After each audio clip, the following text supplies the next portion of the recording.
This is the Chester County Real Estate Podcast, bringing you the info you need to make your next move a great one. Hey everyone, welcome to the Chester County Real Estate Podcast. I'm your host, Sean Dominski, and this is the show that gives you the information you need to make your next move a great one. This episode, I'm sitting down with agent Jim Whelan from RE/MAX Ace Realty, and we're talking a little bit about what sellers need to be doing before they go to sell their house, before they put it on the market. So, Jim, thanks for joining us. Thank you, Sean. I'm glad I was able to come in and share some ideas that a seller should look at. Yeah. So let's talk about. So what are we talking about? Are we talking about before they actually take an offer, or before they start to before they actually put their house on the market? Let's talk about first before you put your house on the market with a sale sign in your yard and start accepting people into your home. Okay. So after you sign the listing agreement and you're already, you have your representation, you have your agent. Right. When you have selected your agent, and most people interview 3 to 4 agents before they make a decision. Mm-hmm. Most important thing is, how is that agent going to market your home? Mm-hmm. And what kind of service are they going to give you? Will this agent be available to talk to you directly, or do they have a group on a team? Mm-hmm. All right. You have advantages for both. Mm-hmm. As a single agent, you always know who you're going to talk to and who's going to be responsible for every part of your transaction. Mm-hmm. When you're working on a team, most teams have assigned jobs for each individual person on that team. Mm-hmm. You get to learn a lot of their personalities and what to expect from each. Mm-hmm. You've done both in your career, correct? Yes. So you've been a part of a team. You've been, an individual agent. Yes. Have you ever led a team, or? I did at one point. Yeah. So talk a little bit, and you have your opinions and thoughts on which one works in which circumstances and which one you prefer, obviously, because... Well, an individual agent. Yeah. Okay, they have the resources, and most of them have the expertise to handle, maybe 4 to 5 listings at a time, or 4 to 5 listings and 5 or 10 buyers at a time. Mm-hmm. You are going to get service. You're going to get hands-on treatment from that agent. Mm-hmm. You're working with a team. They might be working with 20 or 30 listings at a time and 30 or 40 buyers at a time. Mm-hmm. That gives you an advantage of a larger scale, a larger net of opportunities for someone to be interested in your property, because there's more being marketed. Mm-hmm. Okay? You're not getting the individual attention as that first agent you met might now have handed you off to their administrators or marketing people, which is what a team does. Mm-hmm. It runs efficiently that way. Mm-hmm. Where a single agent is doing everything at once. Mm-hmm. And they have different degrees of hands-on. And it goes by what you're comfortable with. Mm-hmm. So the benefit is that a single agent's doing it all, but the benefit is that they're doing and handling it all. They're with you every step of the way. Correct. And when you have questions, or you have something that is referencing a previous step or a future step, that agent understands the whole process because they were there. They don't have to go back and be like, well, let me check my file. Let me look at this. Let me talk to somebody and to figure it out, because most times that is correct. Yeah. That is most correct. But again, team has its advantages too. Team gives you more preciseness on your transaction at that time. Mm-hmm. If you're getting ready to go, they're marketing for your first open house, or if it's going into closing for your settlement, each individual agent on that team, each individual member has a specific job and is working strictly for you on that job. Mm-hmm. So you have advantages for both ways. It depends on what your comfort level is and what your expectations are. Mm-hmm. Mm-hmm. Kind of like the difference between having a personal chef and going to a fast food restaurant. Correct. Like, they have their jobs, they know what to do, and you're going to get the same thing all the time or every time, and it's pretty much going to be what you expect. However, personal chef, they're going to know what you like, what you're looking for, and what you've had, what you did previously, what worked and what didn't, and they're going to be able to work with you that way. So Correct. Yeah, it all depends on what your preferences are. Yeah. All right. And I said both ways work well. It depends on what you want. Okay. So we got a little off track there. Yeah. Sorry, I think it's a great topic. But with that, so someone's putting their house on the market. What are some of the things that if someone's looking to sell their house, they need to be doing? First, you have to look at, all right, where am I going to go? Okay. Lately I've been finding 4 out of 10 buyers do not know where they're going to go. They want to sell. They want to move on. They could be downsizing to a smaller residence. Maybe the kids have went to college or some kind of scenario like that. They want to sell their house because it's too big, but they have no idea where they want to move to. They don't have any concept of what to expect. Even in this market, because I feel like... Even in this market, especially in this market, because it's much harder to find the smaller home. Well, I felt like there were a lot of people holding off on selling because they were afraid they couldn't just find something once they sold. Correct. And then what's happening is to people that are coming into that, realizing that they would have to rent for a while till they find their home. Yeah. Or move in with family. There's a lot of different changes in that, and the dynamics have to go with the situation. All right? Another part of it is know your finances. Okay. Know what your mortgage payoff is going to be approximately. Also, talk to a mortgage lender. Either it be your bank, your current mortgage company, or somebody new. Okay. That way you know what you can afford without selling your home. Okay. And with selling your home. So even if you're selling your house, you should talk to a lender. You should do that. You should have the anticipation of what you're going to be spending. Okay, you should know a budget, what you're going to keep into that budget, and be prepared so you're aware of what the interest rate is currently with that. We were used to 2.5% interest for a very long time. Yeah. And now you're coming back into a market to purchase, and you're realizing that it's 8%. You're not affording the same amount of house as you would at 2.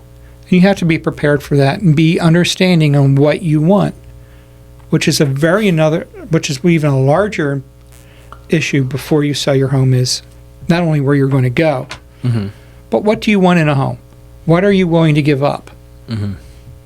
What are you willing or not willing to give up? Do you want the walk-in closet?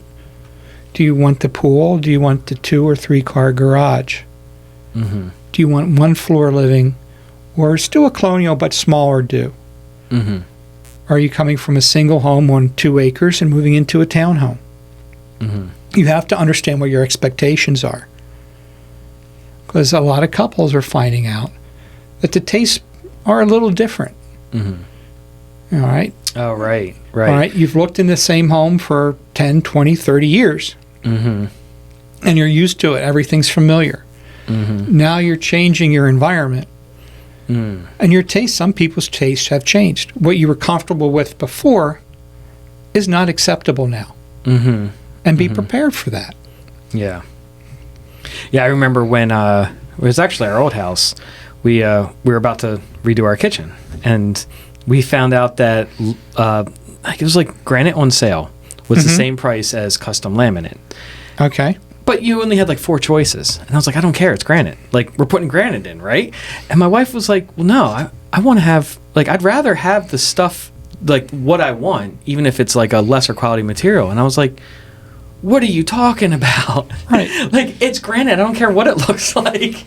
Right. It's just, and those are granite countertops. And I was like, how are we not on the same page on this? And it was like realization, Right. You realize, wow, that's not what I was expecting. Right. Okay. So what's another example of something that, someone, their tastes diverge? Are we talking like he wants a big yard, she wants a nice kitchen? If they have to choose, now it's becoming kind of an issue type of thing. Correct. That can be an issue. Yeah. A lot of times, entertainment space. Okay. If you're coming from a larger home, say 32,000 is a big home, 3,200 square foot home, and coming down to a smaller home, okay, you realize that you're going to be seeing one another because more of us are working from home. More of us have that home office or 2 home offices, okay, where you're seeing everyone 24/7. What kind of space are you willing to have? Do you want an outside deck where you can hang out? Do you want a family room or a finished basement that's a walkout where one person can work and somebody else can work at another part of the house? You have to be ready to understand that. You have to understand, do I need high-speed internet? Can I go with whatever's available? You got to also look funny, is reception, cell phone reception. Yeah. I mean, I know plenty of people who are like, "Oh, I don't get reception at my house." I'm like, "Wow, that's really And if you're working from home, that's a major issue." Yeah. Okay. To get back to getting your house ready. Yeah. Sorry, we keep getting on these tangents. Okay. To get ready for your house, we've talked about what your expectations are. We've talked about what type of financing you should be preparing yourself for. Let's talk about the house itself. Yeah. Okay. Right now in the real estate market, we're seeing what's called the HGTV effect. Yeah. Okay. Everybody wants the house to look gray, white, and sterile. Okay. Yeah. All right. That's great if you want to spend the money for those updates. Okay. You have to be prepared for sometimes the criticism you might get from doing that. Okay. Okay. You always have to remember, you're the one living in this home currently. All right. It's your home. You're the one who's going to be making the decisions on how it's going to be displayed to the rest of the world. Okay. Having your house straightened up is always important. One of the things that's big with lenders right now is family pictures. It's kind of like a desire not to have a whole lot of family pictures out right now. Do you mean in the home or in the home offer? itself? Yeah. In the home itself. Well, that was kind of like a general staging tip that was always, even when I got into real estate, that was something they said, like, hey, you don't want to turn people off. Like, you want them to feel like it's going to be their house, not that they're walking through somebody else's house. You don't want to be battling with somebody else's memories. Right. So taking some of the pictures down would be advisable. Decluttering your home is a typical one that everybody says. Yeah. Okay? Being able to walk through your home, opening your shades, having your house be as bright as it possibly could. Okay. Is very important. The brighter the house, the bigger it looks. What about adding some more lighting or... Adding lighting, changing light bulbs. Yeah. Changing from incandescent to LED light bulbs does a lot of wonders for a home. Okay. Now, you also have to be prepared, because it will also show some of the blemishes if your painting isn't as great. Okay. Okay? Or your flooring isn't quite straight. So just like how everyone looks good in candlelight. Yes. When you walk into a house and it's like it's got great ambience. Yes. You might want to grab a flashlight or something. Sometimes you want some more light on to really see the features. Yeah. Correct. Yeah. Okay. One of the things that was always talked about and still is, people say, well, put a pie in the oven or make cookies. Things like that. Yeah. Scents and odors are very big on a home. Okay? I have 4 dogs. You know I have 4 dogs. All right? All right? It's a fact of life. Okay? If you have pets, make sure they're bathed. Make sure it's cleaned up. Okay? You can't have 100 dog toys around. Yeah. All right? Things like that make a big difference with someone coming in to look at your home to purchase. What about the litter box? Litter boxes should always be changed. Even if it's in the basement or so, Correct. Still try to change that out. Spend extra $10 for more fresh litter or something. Top it off. Like, Correct. you don't want... It's just a laundry room, but still, a buyer will walk through there and they will open if the they doors. smell it. Yeah. Same as laundry. Put your laundry away. Mm-hmm. All right. And don't just dump it in your closet and close the door. Okay? People will open your closet to see what they look like. Yeah. It takes it away. Yeah. Seeing a big pile of laundry. Put the clothes away. Some people kind of... So are we, at this point, when we're in this decluttering stage, are we purging or are we going to start packing? Because some people say just start packing, basically. Well, the school of thought on this packing is you're decluttering, you're removing yourself away from the home so somebody else Right. can fit into it. Okay? Okay. It depends on the buyer coming through, though. Someone will see packing and saying, these people are desperate, they're already packing. Okay. I can come in with a lower offer. They have Okay. somewhere to go. Mm-hmm. All right? And if you're loading everything into your garage or into your basement, it takes away. I don't know how many cars I can fit in my garage. It's filled with boxes. Mm-hmm. I don't know if I can finish this basement, or I can't see around to the heater or the hot water heater or the electrical panel because there's 100 boxes in the way. Mm-hmm.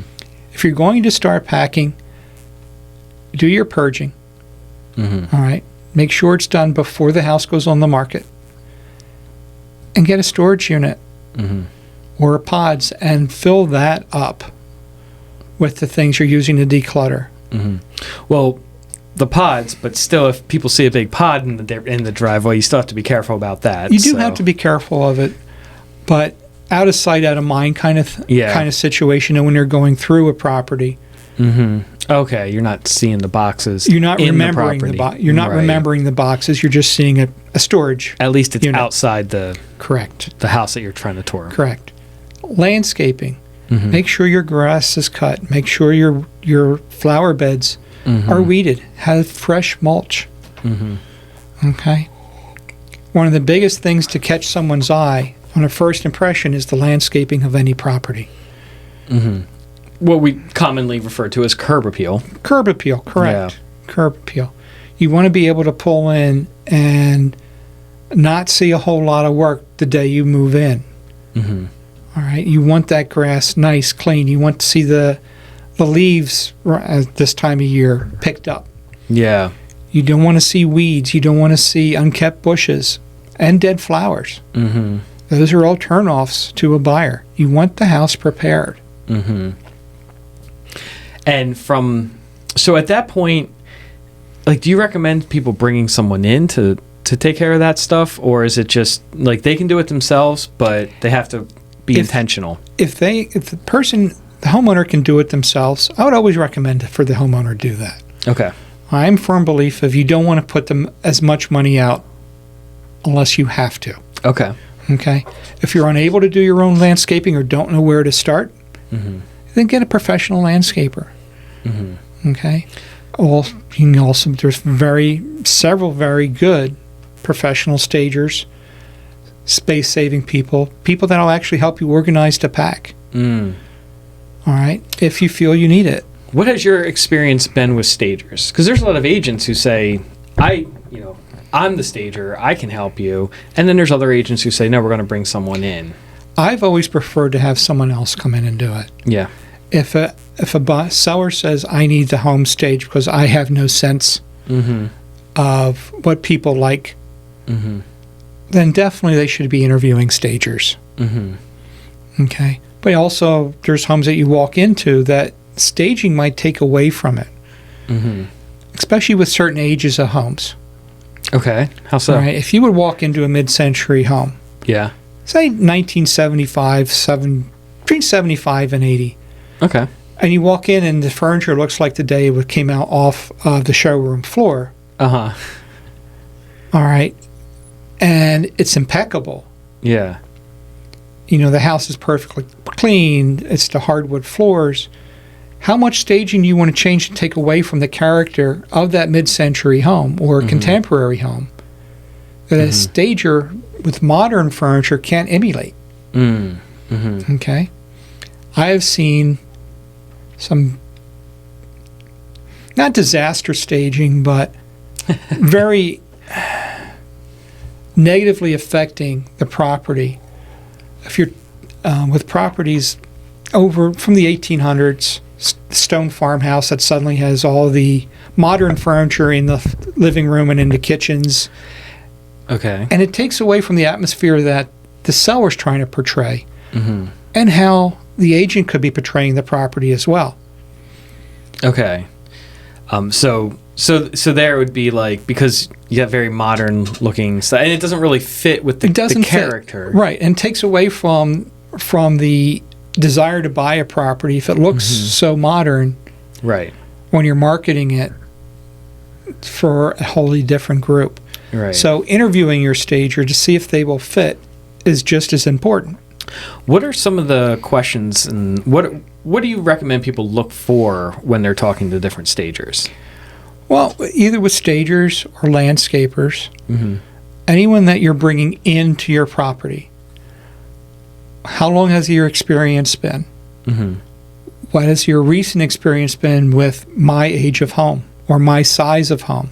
Mm-hmm. Who are your references? Mm-hmm. And may I talk to some of them? Okay. Do you have any pictures of your work? Or can I go online to find pictures of your work that are not on your website? Mm. Well, they should, because usually after the staging's done, the photos are done. Correct. So you let me should be able to see some previous. work. So I would Yeah. like to see some of that work to see how it flows. All right? Your personality needs still to reflect in the home because it is your home. Yeah. Okay? And you want to make sure that that's still caught by a stager. Mm-hmm. Whether it be whimsical, whether it be classical, whether it be mid-century modern, whether it be a primitive. Mm-hmm. You want to be able to reflect on that. As long as it goes with your home itself. Mm-hmm. What are some? So you talked about the IKEA furniture in a historical home. Correct. What are some of the other things that you've seen go wrong when someone maybe chose the wrong stager, or stager wasn't necessarily the right fit for that client? I've had people come in and use designers. Mm. And paint is a huge effect. Mm-hmm. One of the trends on and off that keep coming back, and I really don't know why, is painting rooms entirely one color, not just the walls, but the trim, the window casings, ceilings, even the outlet covers, all one color. Mm-hmm. That goes to a specific taste of a specific group. Okay. Okay? Not everyone is into that. Mm-hmm. Many people will walk into a home and say, look at all this trim I have to redo. Okay. All right, especially when they're using darker colors. Mm-hmm. Typically, they use darker colors when a room's getting a lot of sunlight. Mm-hmm. All right, to give it more definition. Mm-hmm. Which is not as traditionally as what we're used to on the East Coast. Okay. We're used to coming into a house and seeing white ceilings, white trim, and white or off-white outlet covers. That's what we're used to seeing a lot of times. Right. Wait, so And- people are painting the ceiling the same color as the walls? Correct. Okay. Correct. And another trend is also using wallpaper on the ceilings, Okay. which was in the 20s, 30s, and 40s was something that was being done. Mm-hmm. And people are doing that now in certain types of homes, especially if you're talking to homes from that era. They're doing Okay. it again. It's not particularly a great thing to do, Yeah. okay? Because it's also very hard to paint over, and you will always see that wallpaper seam. Yeah. So be very aware of the plans, Mm-hmm. all right? Be very aware of the budget. Stick to your budget Mm-hmm. for those items. This is how much I want to spend. I don't want to go over. Mm-hmm. For every dime you spend over, that's less of a house later you can buy. Mm. Mm-hmm. Okay? Do not use a credit card if you're getting your mortgage pre-approved. Do not be using your credit card because those expenditures have to be explained to the lender. Mm-hmm. It affects your credit. It affects your credit limits. So be prepared for that. Mm-hmm. That makes sense. Well, I really appreciate that. I think that makes a lot of sense. Where can people get a hold of you if they have any more questions about that or want to work They're with you? always easy to call me from here at the office or on my cell, which is 610-348-7457. Or they can email me at jameswhelan@remax.com. Awesome. Cool. Well, thanks a lot, Jim. Thank you. Thanks for listening. This has been the Chester County Real Estate Podcast, brought to you by RE/MAX Ace Realty, serving buyers and sellers in the Chester County area. Subscribe for new episodes at acerealtypa.com/podcast. And you can find us on Facebook, YouTube, and wherever podcasts are found.